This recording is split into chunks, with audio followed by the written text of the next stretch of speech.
Ego murakoze nari natangwe ndabaramutse kandi ndabaramutse ubugira kandi murakoze cyane mumaze kumva ariko turi kumwe na Innocent Jumapili asanzwe yarongoye ino kohale canke uno mugwi moja groupe Australia reka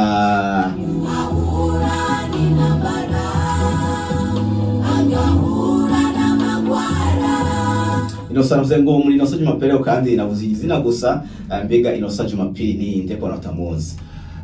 ku bantu batanzi Innocent Jumapili ni umupapa yubatse w'abana babiri nkabandi umukozi w'Imana mu buryo bwo kuvuga ubutumwa nkabandi umukozi w'Imana kandi mu buryo bwo kuririmba indirimbo za gospel. Ngo ni umukozi w'Imana mu buryo bwo kuvuga ubutumwa akaba n'umukozi w'Imana mu buryo bwo kuririmba indirimbo za gospel.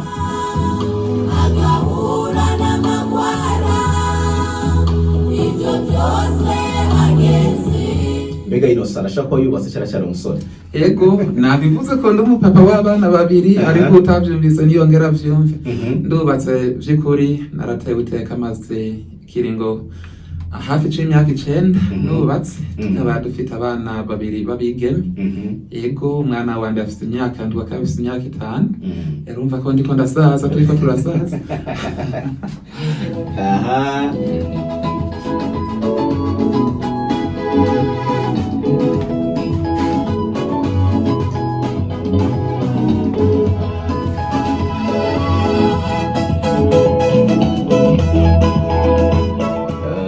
maze ikinyana teganya no samuta mutazi no mu Burundi.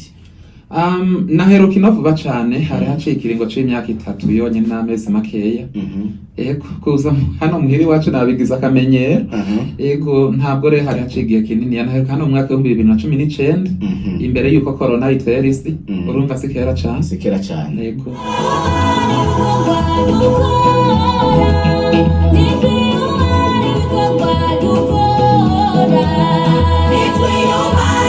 bavuze ko murongoye uno mugwi umoja groupe Australia kandi ariko tumusha kwibaza mbega none Innocent yagiye muri Australia ari amaze y'ikingana gute ni imyaka ni misi kumurengera benshi ngiye gusa kubimenya.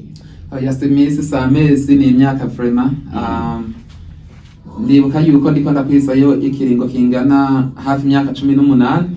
Ego nashitse twebwe n'umuryango wacu bose twageze mu gihugu ca Australia mu kwezi kwa gatatu ko mwaka 2005. Urumva n'igihe kitari gito vy'ukuri. Ego 2005 kugeza uno mwaka 2023. Ego bisigura ko umaze imyaka hafi igera kuri 18 muri yo. Ego mbega mwaravuye mu Burundi mugenda direct no muri Australia canke mwaci mu kindi gihugu? Oya ntabwo twagiye muri Australia tuvuye mu Burundi ahubwo twari muri bamwe mu Barundi bahungiye mu gihugu ca Tanzania bari mu makambi y'impunzi. Ego twagiye muri Australia tuvuye mu kambi ya Mutabira ya kabiri. Ego abenshi barashobora kuba bahazi ko hari abarundi benshi ico gihe. Natwe turi abantu bagize umugisha canke chance yo kuja muri Australia tuvuye mu makambi. Ego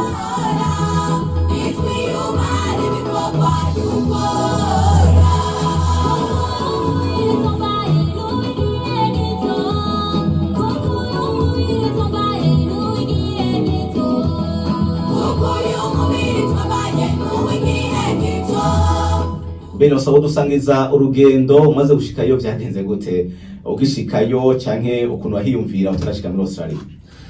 Vy'ukuri tumaze gushikayo ko nahiyumvira ntabwo ariko nahasanze.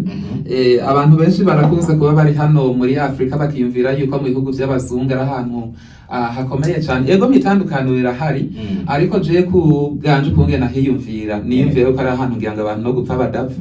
Ari ahantu abantu no gusonza badasonza canke ari ahantu abantu bajya bicaye amafaranga ngira ngo bayamura ku biti. Ariko uko nabiziga ntabwo ariko nabisanze.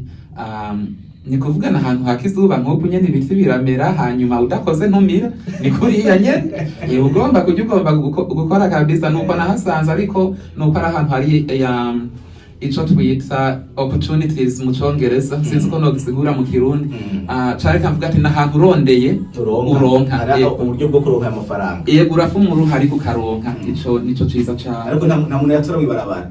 Oya uba no muziro.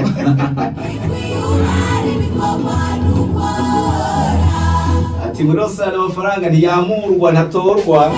atahubwo amafaranga arakurirwa ati inoso yumvira ko ari ahantu kumbure bashaka kuba bamura amafaranga ugeze yasanga siko bimeze mbe n'ubu hariho abantu bashaka kuba yumvira ko hanze amafaranga kumbura ashaka kuba atogo ego n'ubu barahari kandi ndetse urashobora no gusara bariko baradukurikirana ibibazo yuko ariko biri bibaza ati uyu munsi ko inoso ari kuri radio vyisigira uyu munsi rinji note ariko ntabwo ariko biri muri make amahera ararondegwa ifaranga ntaho ritogwa ku buntu abo babiyumvira uko rero baribesha guhera uyu munsi amenye ko ataho ritogwa ku buntu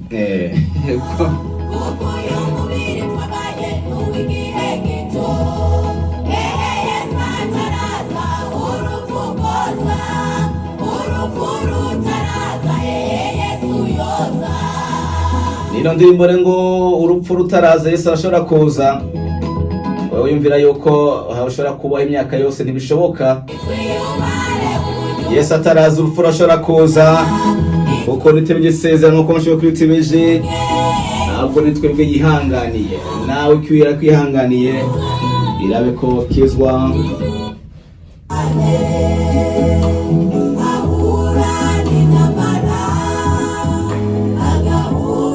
kenshi Innocent abantu iyo bagiye mu kindi gihugu reka tufatire nabino munavuye rugura akazi Bujumbura yego agino hakamunyuzura akabona ko ageze ahantu ashaka gukora ikintu nkuko menga ibintu byose Bujumbura biremewe yego nakenshi muri yavuye rugura akazi Bujumbura abazi ko ibintu byose vyemewe atahimwe kibujijwe yego akamunyuzura we ugeze ntakunyuzuye ko munava uvuye mu ikambi ugeze muri Australia urabonye ukuntu hameze hateye imbere atandukanye n'ahantu wari uri ntihagukanze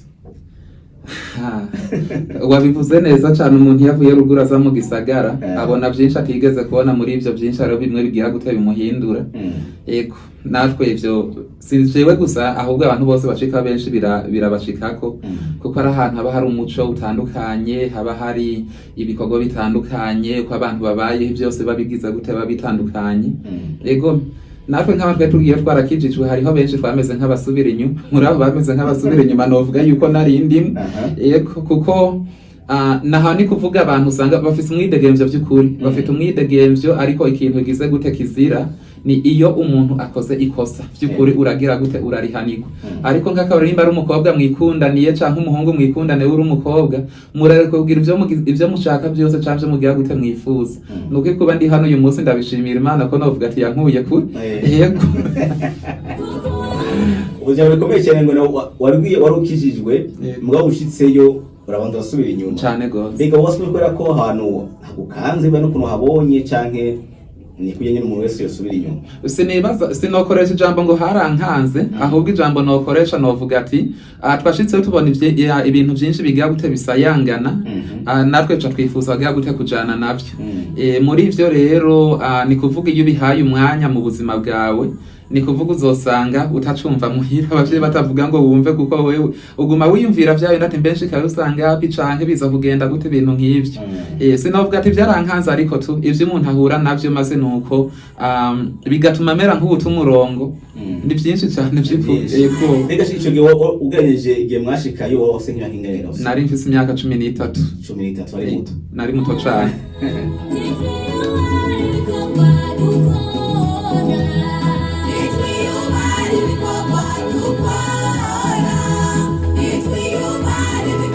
Amchano neza yuko Innocent Jumapili yavukiye mu muryango w'abantu bakijijwe. Ego niko biri. Ariko kandi wagiye kumenya ko uri mu nzira atariyo kabati Imana irangarukanye mu buhe buryo amuvuguti je ko ino nzira ndimo siyo reka nsubire mu nzira y'agakiza. Nagiye kumenya yuko by'ukuri ndiko ndatumurongo cyate ko tatumurongo nabo twari kumwe maze gutangwa gushirira isuko ku mutwe amamenshi ugasanga nasutse mama turi kumwe ugasanga arasutse nanje ndasutse ndibuka nk'igihe yambaza ati naturi kumace baza kumugora rindi ko bino bintu atari umuco wacu w'Inyafrika nikindi naco kimwe mu bimenyetso vyanyeretse yuko umenga twiko twatumurongo kuja mu ma disco cyangwa ma club ico twita hano ama boîte ugasanga umuntu arayeyo ukagenda saa 10 y'umugoroba ukagaruka saa 1 y'igitondo byo kwico navyo nikimenyetso cyanyeretse ati uko biri kose ntabwo ari heza ego nuko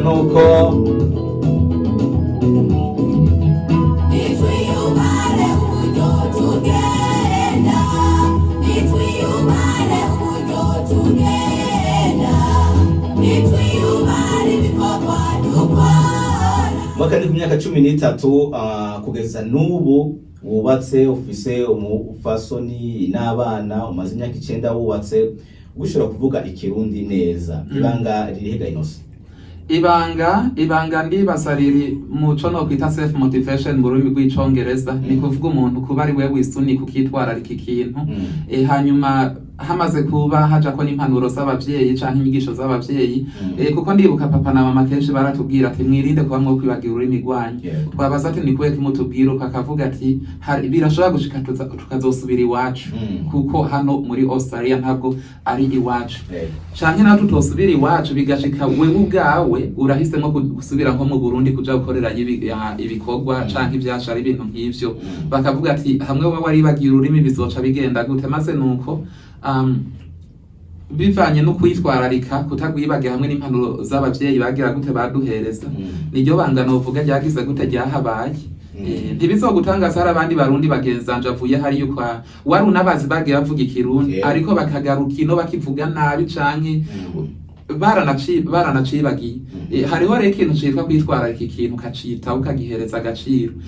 nico kintu twagize gute nico kintu twakoze uko natwe tuvuga icongereza nabwo gishobora kundutira ikirundi yego umva neza cyangwa ko abavyeyi bagize uruhare rukomeye cyane mu kugira ngo ushobore kugumana ikirundi cy'abavyeyi cyane gose ahubwo naho bari buba ubu niho niko ndabona inyungu zavyo kuko nk'ubu vyo baka yuko vyageze nanje dufate aho ndi hose nkaba ndi wa muntu yumva yuko aneza yuko aravuga icongereza urabona nk'ibi bigano vyose ntabwo babikunda ntibakunda yuko nganira n'abakunzi b'indirimbo zacu canke ibikorwa vyacu by'ukuri rero urumva ko ari ikintu cyo gushimira Imana cane yego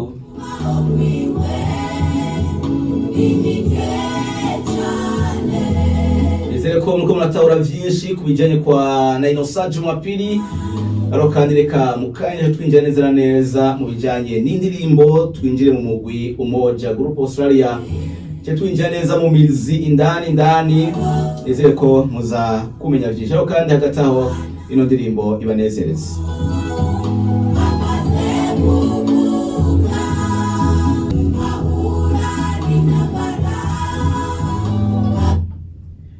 Begane Innocent kare twinjiye neza mwino mugwi Umoja Group Australia muragezeyo murinjiye mu gukorera Imana mbega uno mugwi washinzwe ryari watanguye gute cyumviro cyavuye he?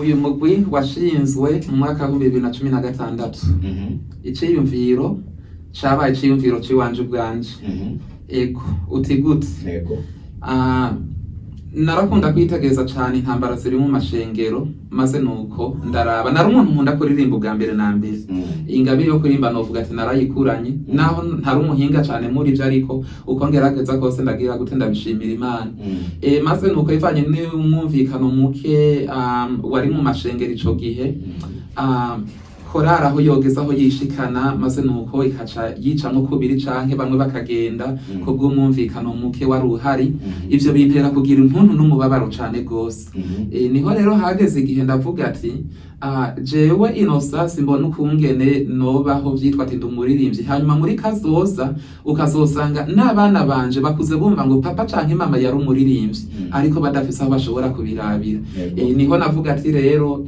vyoba vyiza ndaba bo twokorana igikorwa c'uburirimbyi dutanguza umugwi w'iwacu umugwi udatanguye mu kugumuka canke mu nzira zigiza gute zitandukanye atari izo kubahiriza igikorwa c'Imana nuko niho nabituye bamwe mubona ari nizeye maze nuko ico ciyumviro baragikunda niho rero kwaca rutangura ibikorwa twatanguye turi abantu bakeya cane twari abantu 6 indirimbo ya mbere mwaka wa 2017 tuba tuyishiza habona indirimbo yitwa ni wewe Mana nta wundi wo kudukiza na bugingo n'ubu Umoja Group turahagaze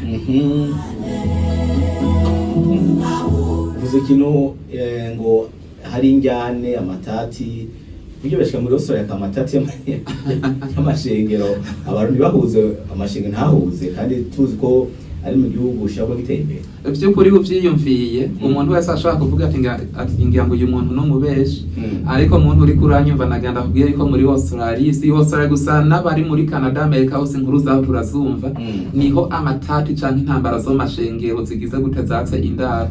Abantu barankana tudasenga hamwe, ugasanga no mu rubanza rwanje sinogutumira. Ikintu nabonye ubahiriza n'amaziko, iyo kwere yagize umuntu abura umuntu barahumiriza, sinzi ukunge nabigenza, ariko byonge kandi ivyo ndavyita ubujyaje. Rero intambara ziriyo ku bwinshi, uvyiyumvira ubwiye kandi biratangaje ko nta muntu yakumunyu uwundi, nta muntu atize ikintu undi, ko abantu bose bari kwije ngo navuze ati wirutse ukaronde uraronda. Ariko intambara ziriyo, barafatana amashengero bagakubitana, n'Imana ngira ngo igatangara aho yicaye kwere. Ariko Satani azoneshwa ko Yesu yanesheje, natwe tuzonesha cyane. Yego. Isa tuzenze ko inoti igera kuri 8. Uno mugwiriro murawutanguje muri abantu 6. Ibikorwa rero biratanguye. Byatanguye rero nyezina ryari kuvuga uti ibikorwa biragiye birafasha umurongo neza. Ibikorwa vya Mocha Group Australia novuga yuko byatanguye neza na neza itariki 11 z'ukwezi k'umunani umwaka wa 2017, kuko niho twashize indirimbo ya mbere ahabona. Iyo ndirimbo twayikoze mu ntambara nyinshi, ko baratugwanya baravuga ati bimurimo nibiki kuko mutobikorera mu makorare, ariko nanje bwanje nkuko navuze yuko cabaye cimviro canje kugira ngo yivuke mu Mocha Group, numva yuko vraiment aho ndumya ko turahesagirirwa, ni turiko turagira gute turahungukira. Iyi ndirimbo imaze habona, hari abatuvumye, hari abaduteye amabuye, ariko kandi abaduhezagiye nabo babaye nk'umusenyi wo kukiyaga.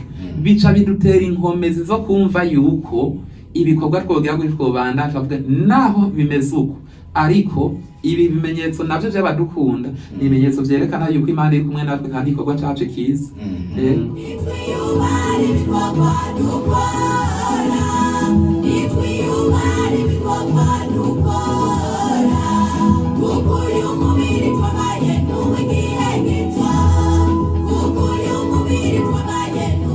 Ndavye ino ndirimbo mwasohoye, ndavye ukuntu mwari mwambaye ibitenge, mumenye nk'abanyafrika. Narako mwari mwambaye neza cyane. Tuza kwiga kuri ino ndirimbo gusa yumva ino ndirimbo muyumve neza, baje no mu mitsi. Ninosa kuririmba cyangwa gukora imwe byo kuririmba muri Australia biroroha, umwanya wa repetition, gusohora indirimbo, ama video, ama audio, biroroha? Sinibaza yuko novuga ngo biroroshe, kuko ndavye nk'igisagara ca Brisbane turimo, amashengo y'abarundi ari mwageranywa ngira ngo n'umusenyi wo kukiyaga, turi benshi, biravugwa yuko turenga n'ibihumbi 10. Urumva abarundi ibihumbi 10 mu gisagara kimwe n'abantu benshi cyane. Ariko kandi kuba na hano mu Burundi mutabona indirimbo nyinshi ziza zivuye muri Australia, hariho impamvu. Abantu hariya barafatirwa cyane, usanga ari ibintu bitoroshe. Natwe rero kuba bino tubikora, twashizeho ikintu twita kugira gute kwiheba. Twashizeho ikintu twita kwiheba, kuko urambaje ati mbere ma repetition aragira gute araborohera. Sinovuga yuko tworohera, turafite amamodokari yacu, kwiyunguruza n'ikintu gisanzwe, nta muntu dusaba kwiyunguruza ngo adufashe canke ibintu nk'ivyo. Ariko kandi bisaba yuko twiheba. Iyo tuvuze ati nk'akati mu kwezi kwa kabiri niho tuzosohora video, tugomba kumenyesha kubuzi yuko hari iminsi tutazoboneka kugira ngo bigiye gute bitworohere. Urumva nimwe bavuze atagapfuye ntagakira. Natwe nuko tubigenza, kandi cyane cyane dusukumwa n'urukundo ruri mu mitima yacu, dukunda gukora kino gikorwa. Yego. Abenshi barababaye, abandi nabo n'amahoro, birababaje. Reka twinjire mu ndirimbo umwana w'umuntu. Ni indirimbo tubona ko ari shasha, kuko ari nka shasha. Inyuma y'indirimbo yitwa tunakuletea habari. Indirimbo ubona ko imara iminota 6 n'amasegonde 4. Reka tuyumvirize kugira ngo kumbure abantu bayumve.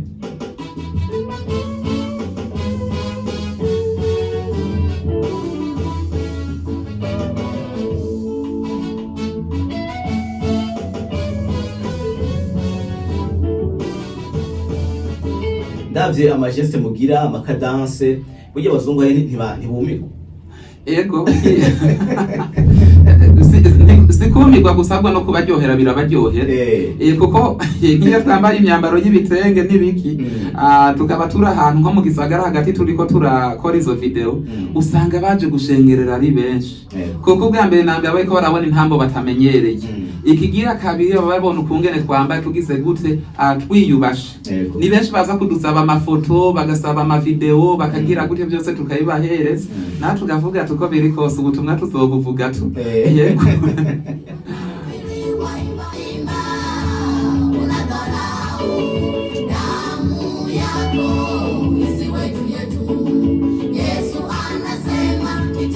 urashaka ufise intererano canke ikibazo imirongo ya telefoni iruguruye ni 71 amajana 534 amajana 960 canke 67 48 urandika ubutumwa bwawe bugufi canke uhamagare ikibazo cawe naco nibaza ko inosa zakucishura se umugabo muto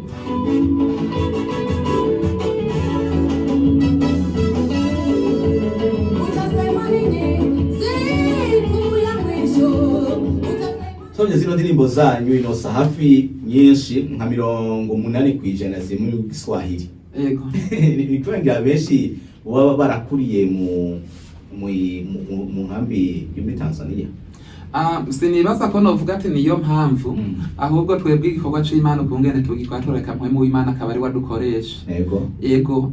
Hari abantu benshi baje batwandikira akavuga ngo ntimurimbe indirimbo z'ikirundi ntimugira gute ariko indirimbo turaziririmba. Abantu kenshi avuko nibaza nabantu baba bataradukurikirana neza ariko kandi kugira ngo twagura ubwami bw'Imana nuko tugomba gukoresha n'izindi ndimi zivugwa mu yandi mahanga kugira ngo ubutumwa burushirize gushika kure niyo mpamvu muja mubona indirimbo z'igiswahili zirimo kandi nazo zitarimo yego wanakuja kuwachukua walio tayari yanyosheni mapito yake Yesu wanakuja kuwachukua waliojitakasa itengenezeni njia yake kataye ukubali sisi hatuna beni hatutadaiwa damu yako umoja tunatimiza tunaloagizwa na Bwana hatutadaiwa damu yako wahubiri wanatimiza waliloagizwa wadakoze kibazo nawe havucisha uruti ni mpemu w'Imana no utumvirije ubutumwa bwinshi ubutumwa mutanga cyane cyane mu ndirimbo turako ari ubutumwa nitungamwo indirimbo zimigisha zo urumva kweki mwani muvuga cyane ubutumwa bukomeye Yesu natoza urupfu goza tumanyene ko amajambo ari mu butumwa bukomeye kubera iki nimwe mu Imana canke mufise intumbero yanyu ituma muririmba ego watangwe bana badakishaka impuhemu w'Imana ariko niko biri ntubona iyo ubaye ahantu bivanye n'ukungene hameze impuhemu w'Imana zo gukoresha bivanye nawe ubwira ubutumwa bo muri kumwe canka rero urimo kagize gute kameze sinibaza nkuko noba ndi ngahama ngo impuhemu w'Imana campereza indirimbo y'abantu bo muri Sudani kandi ntanabazi urumva vyogira gute vyogora ariko kandi kenshi bivanye n'ahantu umuntu aba ari n'ivyo abagira gute n'ivyo aba abona ivyo navyo kenshi biragira ico bigize gute bifashije mu kuronka indirimbo zimeze uku ariko nizitari izo muzozibona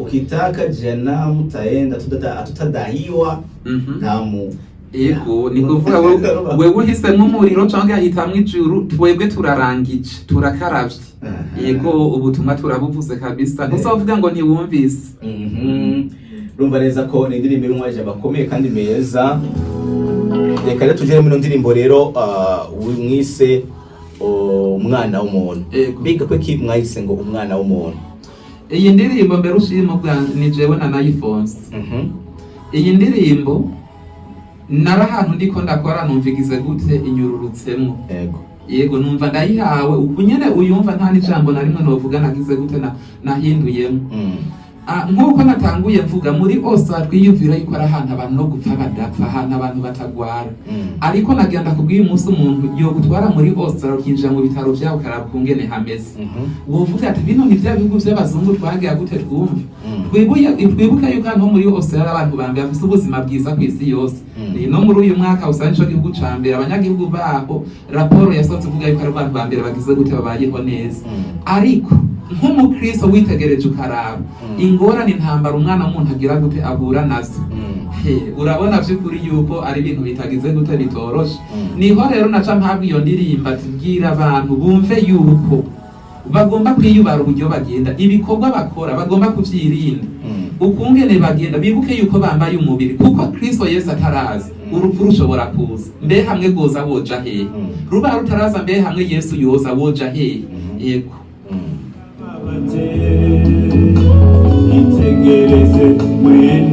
Ja kuri YouTube wandike Umoja Group Australia, tubona ndirimbo n'izindi ndirimbo nyinshi. Mbega birashika Gainosa biciye muri zo ndirimbo muririmba mukaronka abantu bakizwa cane gose. Cane gose turaronka n'abantu baza batuzaniye amakado canke ubushimwe, ukabona umuntu arahamagara muri Canada akavuga ati kubwiye indirimbo ndabashimiye cane. Hariho n'abantu biyumvira yuko ngira kuba turabaririmbyi ba mbere ku isi yose. Ivyo impamvu babivuga sinibaza yuko tutazakora ya Adonai za ujumbe n'izindi zigize gute zitandukanye, oya, ahubwo ni abantu bazi biriya bihugu kungene bimeze, hanyuma biyumvira aho turiko turakorera ukungene hameze, ukuntu ari ahantu Satani yatsi indaro.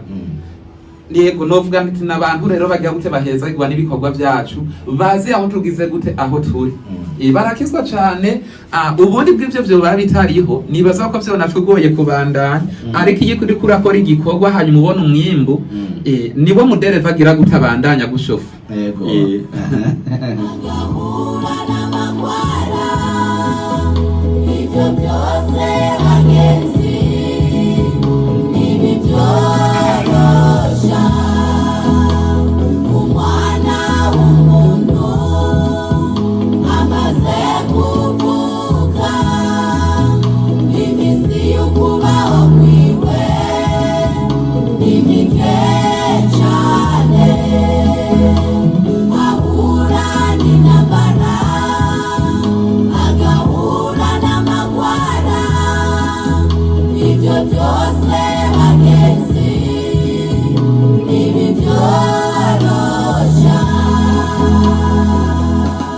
Tunakane amajana 960. Urashaka ufise ikibazo canke intererano waza Innocent Jumapili asanzwe arongoye uno mugwi Umoja Group Australia. Innocent muze yuko abantu mwabegeranije badasanzwe bari mu ishengero rimwe, bari mashengero atandukanye. Yego. Gutora abo bantu mwaravyiki koze amashengero atandukanye yose afise kwizera ko omega. Ego umbajije ikibazo ciza cane. Kugira ngo uve wo haba uburenganzira bwo kwifatanya natwe, hari ibintu tugira gute turaba. Ubwa mbere nambe ugomba kuba uri mwishengero yemera ubutatu butakatifu, Imana Data hamwe na Yesu hamwe na Mpwemu Yera. Ego hanyuma ikigira kabiri ugomba kwemezanya n'amategeko ya Umoja Group. Uje muri group ukavuga ati wemere yuko uje gukora atari wa wundi uje umenga hari bikuzanye badaye canke mukanya kagize utuce wisubirira inyuma. Hama ikigize gute nk'iyo tuje muri umuntu usanzwe uri muri indi shengero, tugomba kumenya neza yuko iryo shengero ryabikwemereye. Kuko ntitugomba yuko Umoja Group ibonekana nk'umugumengo uri kurasambura yandi mashengo canke andi makorali. Iyo umuntu yagize gute tugomba kubanza kumenya neza mbere bishobotse tukivugana na mwarimu canke pastor w'ubwo rusengero, tukamubaza ati mbega nivyo kuri muramwemereye aze gukorana natwe, nta ngorane bizozana niyo twaja mu gikorane canke tukita butumire, mbega ntimuzomurekura. Ivyo byose tutabiraba. Iyo vyose ni kuvuga batavyemeye, ntabwo ushobora kuronka uburenganzira bukuzana muri Umoja Group ko ntubu bukwije. Yego. None mwakira umurundi gusa cyangwa mwakira n'abadonye b'abanyamahanga, abakongomani, aba Tanzania, aba Nigeria, bakanose bari muri Australia? Ego umuntu ni kuvuga nta burimbi dufise bwo kuraba ngo yavuka hehe canke va hehe. Oya umuntu wese ni kuvuga mu gihe wewe meranije nayo mategeko ya Umoja Group. Ni kuvuga uburenganzira urabufita n'abantu benshi. Uyu munsi amwe twavuga twugurure uwo ari we wese yinjire, mwobona indirimbo ikurikira tuzaba turi nk'abantu ngira ngo 50 canke banarenga. Ariko kandi kuba hari abantu baza ari abantu bafise imyambarire imeze ukuntu, hari abantu baza bisiga ukuntu, ivyo twavuga bitajanye no kwizera kwacu. Uyo twabimubwira mu gihe bidakunze aca twihanganira akatubabarira. Yego. Hari umuntu baje ikibazo nibaza ko yuguruye akaradiyo kawo bunyene. Avuga ati ni Eric asanzwe ari Muramvya. Avuga ati ngo iyo Umoja Group ati mwahuye gute? Nibaza ko uraza kwasubiramwo ngo mwahuye gute? Ati mbega mwari impunzi ati canke ati musanzwe ati muri aba diaspora ati aba diaspora mweho ati muratanga ikori. Uba ikibazo kumureke kidahuye ngiraneye mugabo ni uburenganzira bwo kubaza kandi kuri ngaho uramwishura. Yego ndamwishura. Eric reka mbe nta mwenda kuramutse ubajije neza cyane. Hanyuma twe abarundi twagiye muri hose tuvuye mu ikambi Mutabira abenshi muri twebwe ariko kandi hari n'abandi bagize gute bavukiye hari hama kuvyo kuvuga ati naho ngo turatanga ikoli. Hari ukuntu agize gute ntamutahuye neza.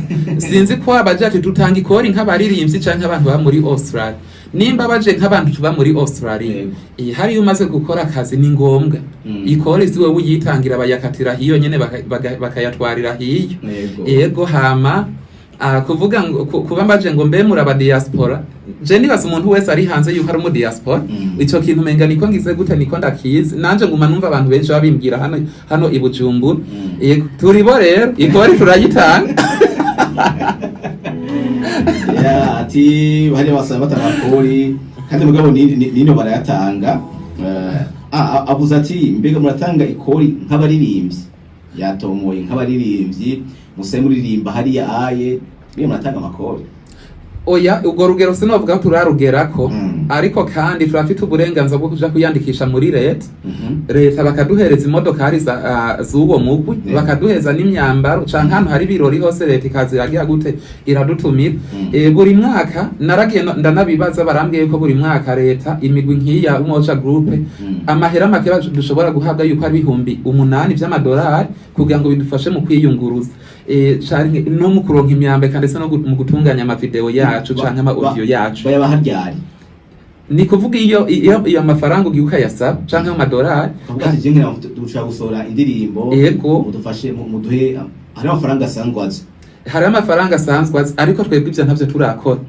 Impamvu tutarabikora burya amafaranga niwo muzi w'ibibi byose. Twaraza turafata banka baba pasteur usanga vyagoye. Turavuga ati reka tubanze dushira imana imbere. Niyo vyagera ukabona yuko bigize gute bikwiye. Ayo mafaranga tuzoga tugiye gute tuyasabe ariko reka imana ibanze twugurura inzira. Kandi kanatsinda novuga nibikorwa turakwa difrashika aho twifuza. Iracari nk'intango ni nk'indamukanye. Yego. Nibaza neza ko yahikurisa ngaye Muramvya baza ko wanyuzwe 71 amajana 534 amajana 960 canke 67 18 tegereze mwisi abenshi arababaye. Ega no muri yo kwiyumvira akavuga ati jewe mu Burundi nifuza ko twiyunga namwe muri umoye byo nigirate ndoshoboka nk'umudasanzwe ari mu Burundi. Sinibaza yuko vyoga gute vyotworohera ariko kandi ivanye ni ntumbero canke imigambi dusanzwe dufise kwagura ubwami bw'Imana bavuga cyane tuzoba dukorera hano mu Burundi. Yego turifuza yuko twokugurura ibigo byo gufasha imfuvyi canke abantu batishoboye. Yego gukora muri Umoja Group mu minsi iri imbere ntabwo bizoba ari kuririmba gusa, ahubwo n'umuntu azoba dufasha ibikorwa nk'ivyo kubaba hafi nawe urumva azaba ari umuntu twovuga wo muri Umoja Group. Yego ubu ntibyokunda ariko mu minsi iri imbere bizabishoboka cyane. Uvuze ikintu nagenda kubaze nibaza ko wishuye mugabo kandi uvuza ko ukitwishura neza ngewe nje mu mizi.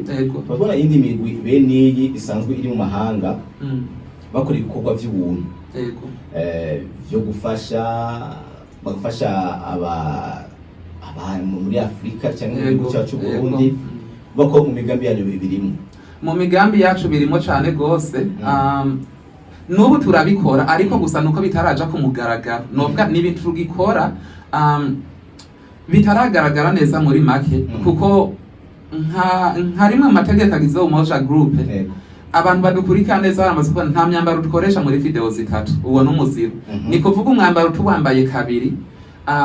Igikorwa cyawe kiba kigize ute kiba kirangiye. Iyo myambaro yose ni kuvuga twita tuyegeranya tukaraba nk'abana batishoboye baba ari Bujumbura za Makamba hehe Gitega n'ahandi tukavuga ati uyu mwambaro canke izi mpuzu tukongera ko n'izindi si iyo myambaro gusa n'ibindi tukavuga ati ni bigenda bifashe bano bana bagize gute batishoboye cyangwa bano bantu gize gute batishoboye nubwo twamaze kubitangura ariko ntibirashika twovuga ati okay uyu munsi reka Umoja Group dutangaze yuko mu Burundi tugize gute dutanguye gukora ico gikorwa ariko niyo cagira gute catangura neza ku mugaragaro bizomenyeshwa bizoca ku mbuga ngurukana bumenyi zacu bose bazobibona. Gusozera ni musabiki abariko baratwumviriza mwifuza ko washika mu buhe buryo? Ego mu gusozera ico twogera gute twosaba abantu bose badukurikirana ni imfashanyo hanini cyane y'amasengesho. Isengesho niryo mfashanyo ruta ibindi byose hanyuma igikurikira nuko twosaba yuko ibikorwa byacu canke indirimbo zacu iyo muzumvise canke bakazumva bozisangiza abandi haba ari kuri Facebook canke YouTube. Niko vuga ico gikorwa y'ugikoze ubu dufaje kuvuga ubutumwa cane gose si kubw'inyungu zacu si kubw'inyungu zo kumenyekana ariko turifuza yuko abantu bose mu mpande zine z'isi bo kwakira canke boronka ijambo ry'Imana maze nuko abatazi Yesu Kristo bakamumenya.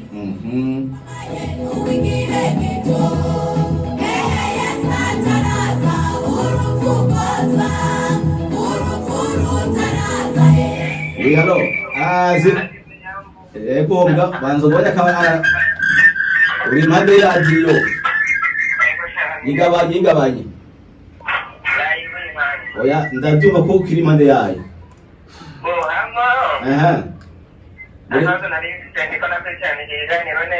Muri banda ariko muri amajahe. Ndio baby amuserere ariko Makamba kamabanda. Ubu ni yuri? Ayandi ngaha. Uri Bujumbura uga uvi Makamba? Mabanda. Kwa bayinosa nyene? Nuwono we waje. Ndio bari ndisaba konda cyane. Ariko atarifuza hariho bamwe bashaka kwifatikanya nabo ngo mwari mubuze yuko yorakura bikunda hari naho bikagorana ariko ndaremye yuko ngo muzobimenyeshe ariko usanga abenshi bifuza singabirane yo kuba kumwe nawe bikagorana bizere yuko tuzobimenya. None gahobe usa nk'uririmba? Yego cyane. Uri muri korali? Yego. Y'abagabo? Oya yubaruka. Reka Jene. Wow, uracha mujene. Sawa reka ilo sangira yose reka acha kwishura weja kuja. Reka akwishure. Yeah. Ubisikira kubajije? Yambajije kubijana no kwifatanya na Umoja Group. Yego. Vy'ukuri Burundi ni ikintu kigoye kuko kukuronkera visa hama nguze muri osa kwifatanya natwe nibaza yuko atari kigoye nk'umuzi wibuye vy'ukuri. Ariko kandi uko navuze kwifatanya natwe sikuririmba gusa mu misi ntawe bimenya kumbe na Umoja Group Burundi na izovuka ntawe bizi ariko ivy'Imana igomba nivyo vyiza batudafuje mu buririmbya azodufasha no mu bindi kandi Imana imuhezagire cyane. Arowitwa ngo ndabashimiye ngo kukwitanga ati mukora ati ijambo ry'Imana rikakwira isi yose ngo muzontware tugumane. ya yitwa Diodone ushabuja muri Australia. Inosa kwitwarira siko bishoboka. Oya natwe turiyo ntaco tubarusha kandi jewe ibitangazo vy'Imana bitayikoreka ku mugaragaro ko ndiyemera ko Imana igikora. Yego kumbe irashobora kubikora. Ugasanga nyiragiye ujya. Yego reka rero tugira kwizera. Diodone wewe washifise kwizera wowe ureme. 71 amajana 534 amajana 960 aho tugadusoze ndanako hari abantu bateguza bandika ubutumwa.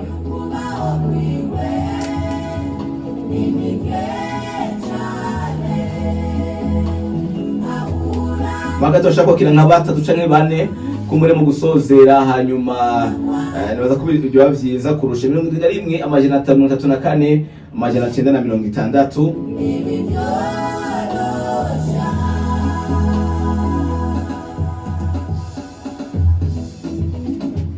mugi ama studio yo muri Australia ameze nka yino bafite ubuhinga bumwe canke bomenye gukorangira indirimbo z'abazungu nyene. Oya ntaho bihuriye. Muri Australia barafise ivyuma bikwiye ariko abahinga bo kubikoresha ni baki. Yego ariko hano mu Burundi umuntu ashaka gusanga arafise ivyuma bikwiye ariko agukoreye indirimbo kavuga ati mama we iyi ni indirimbo ikozwe na kakana ubuhinga hariya nibwo buki canke ubumenyi ivyuma birahari. Ivyuma birahari vy'ukuri. Namwe nk'umuproducteur ari ino yoshikayo yo ni kuvuga twinze turonka nk'umu producer avuye hano nko muri bano tuzi babikora neza ashika hari nibaza yuko natwe byo naduterura mu gushika ku rundi rugero. Yego bari nkaho mwoje umukiye kuvyumvira turakwiye kuvyumvira muri abantu ariko basaba abatezi imana irabe n'icikoze kavuga ati turabona umuntu umuhinyanyuze mu ndirimbo ukamutwara muri Australia. Yego ivyo navyo nitwovuga ngo birisoba kuko imana ni gikomeye. Mugana mbese uko bivuga umenga nibaza ko usangira hagoye kujayo. Muri hose ntabwo horoshe by'ukuri kujya ari n'igihugu kikujwe n'amazi atabihugu bibanye bihari kuko inzira yonyene ni ndege yonyene ni kuvuga kuhinjira bigoye nk'umuzi w'ibuye. Yego inzira yonyene kurondera visa maze bagenda mu nzira zemewe n'amategeko. Yego reka rero tubashimire cyane dushimira kandi na Innocent Jumapili asanzwe arongoye umugwi Umoja Group Australia abarundi basanzwe bakorera vyabo by'uburirimbyi muri Australia. Nibaza neza ko byo twaganiriye byose wafashwe n'ibitandukanye. Wowe simbira kuri YouTube wandike Umoja Group Australia no kuri Facebook nuko nyene siziko no kuri Instagram siko nanye muri turiko Instagram nyene ni Umoja Group Australia mako hose urashaka kubandikira hanyuma bagaca bakwishura kandi bandikiye bakwishura aho nyene ntibateba baca bakwishura. Innocent bashimire cyane ko namwe kuza ko namwe mu Burundi amukemera kuza no mu kirengano cyacu. Yego me nanje ndabashimiye kandi nabashimira no kukanya mwaduhaye ntaco twari vyo kwinovuga ati ni kimwe mu bitangaza Imana yankoreye reka mvuga ati Imana ibaharure ko kugororoka. Yego amanezere ko nikidigeri mwagaruka ngira muzusura muzi. Oya ndacari hano neje nkomyishwasha sinzoreka kwita. Yego barakoze cyane katubashimire cyane mwese shimire we wari gutera umutwe w'iganiro dushimira abagize ico baterereye mu kwandika mu kwakura tubashimire cyane twifurize kubandanya mugira umunsi w'Imana mwiza. Bye bye.